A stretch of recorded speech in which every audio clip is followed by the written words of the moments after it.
Hi, this is Teacher Maria of the Q's Academy. Today, we will learn lessons worth learning. Our topic is about ano ang kaibahan ng klima at panahon. So, ano nga ba ang panahon?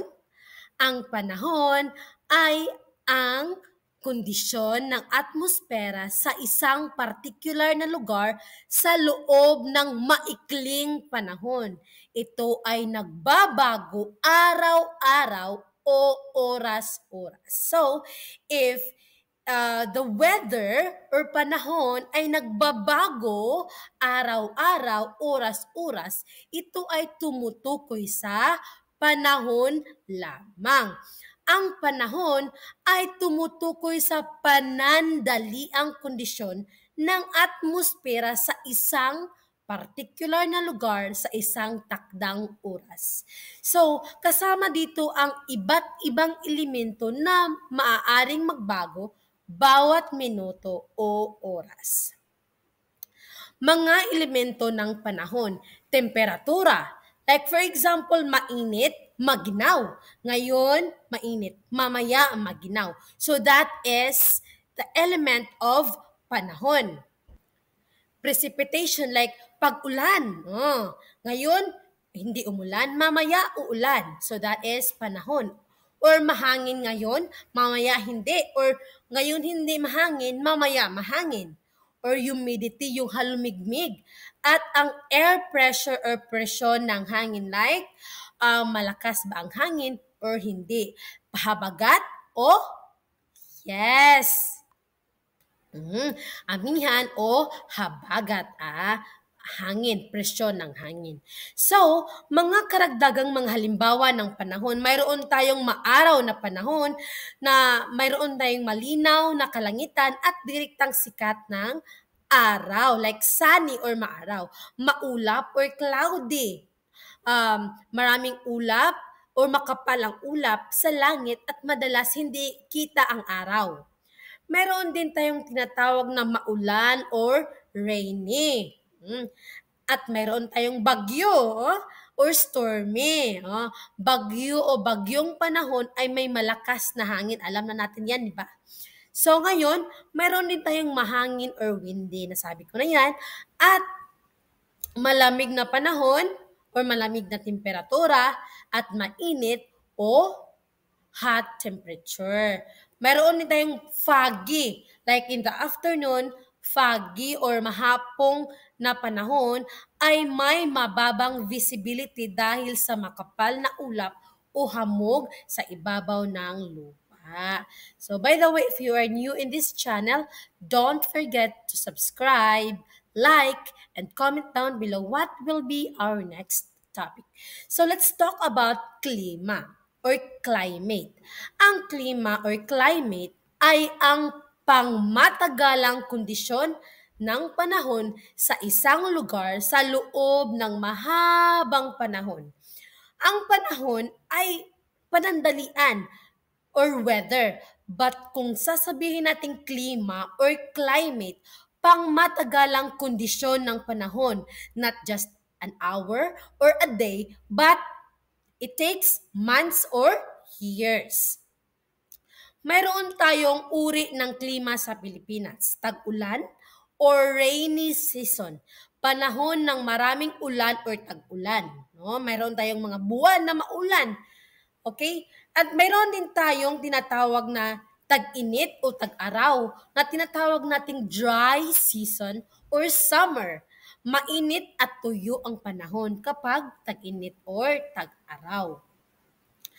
So ang klima ng Pilipinas ay tropical. In our past or previous video, we discussed what is tropical climate. So ang ibig sabihin ng tropical na climate ay may mainit at may mahalumigmig sa buong taon, ngunit may dalawang tiyak na panahon like tag-ulan at tag-init. Yan ay ang ating bansang Pilipinas. We have tropical climate. Now, titingnan natin kung ito ba ay klima or panahon. No? Let us guess. So again, kung panandalian lang, that is panahon.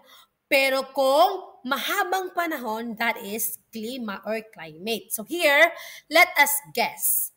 Ang karaniwang temperatura sa Hulyo ay 30 degrees Celsius.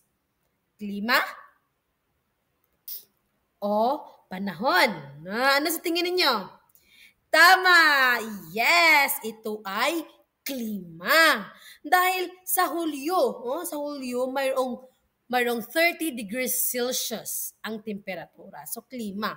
Here, ano ito? Umuulan ng malakas ngayon. Klima or panahon? Comment down below. Yes! This is panahon. Very good. How about ang Pilipinas ay may tropical na klima? Of course, klima. We have the hint already. So, ang Pilipinas ay may tropical na klima. How about, ayon sa ulat panahon, maaraw bukas? This is right. Panahon. Ayon sa ulat panahon or tomorrow's forecast predicts sunny sky. So, panahon yan. How about this one? Sa ngayon, mainit at maalinsangan ang pakiramdam. Or right now, it feels humid and warm. What do you think? Yes, this is panahon. Of course. So, panandalian lamang panahon, pangmatagalan, klima. Remember that. So, we have a short quiz. Basahin ang pangungusap, tukuyin kung ito ay tungkol sa klima at panahon. But don't worry, we have English-Tagalog translation. Comment your answer below. And we have 6 to 10. What do you think? Ang siyerto ay may tuyong klima na bihirang nakaranas ng ulan. What do you think?